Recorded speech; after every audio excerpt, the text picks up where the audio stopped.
Welcome to SSTV5 ప్రేక్షకులకు నమస్కారం. మెదక్ జిల్లాలోని ఏడుపాయల వనదుర్గామాత జాతర ఉత్సవాలు నేటికి 6 రోజులు గడుస్తున్న భక్తుల తాకిడి తగ్గడం లేదు. వందలాదిగా భక్తులు అమ్మవారిని దర్శించుకునేందుకు వస్తున్నారు. అందులో భాగంగానే మహాశివరాత్రి ఉత్సవాల్లో భాగంగా అమ్మవారిని దర్శించుకునేందుకు భక్తుల తాకిడి కొద్దిగా తగ్గినా అమ్మవారిని సాష్టాంగ దర్శించుకునేందుకు ఒక మెదక్ జిల్లా నుండే కాకుండా ఇతర జిల్లాల నుండి వందలాది మంది అమ్మవారిని దర్శించుకునేందుకు వచ్చి అమ్మవారికి భక్తులు పొట్టు బోనం సమర్పించి అమ్మవారికి ఒడిబియ్యం పోస్తూ మొక్కులు తీర్చుకుంటున్నారు.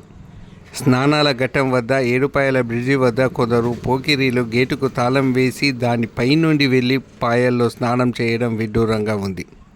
దేవాదాయ శాఖ ఎంత కట్టుదిట్టం చేసినా పోకిరీలు వెళ్ళి స్నానం చేయడం జరగరానిది జరిగితే ఎవరికి నష్టం?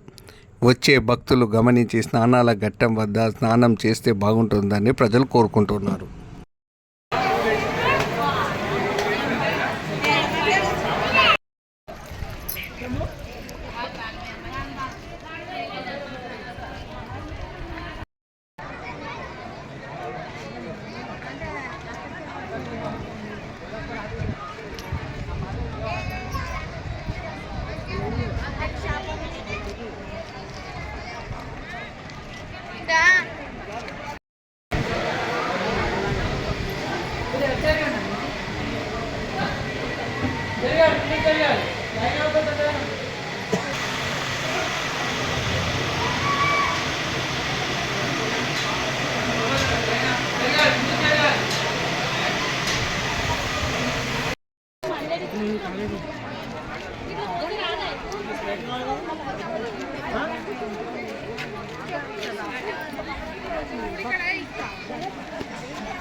చెప్తున్నా అన్న చెప్తావు ఏం చెప్తావు చెప్పు న్యూస్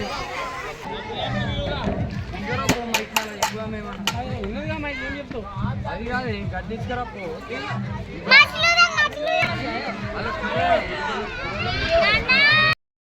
తీసుకో మాట్లాడు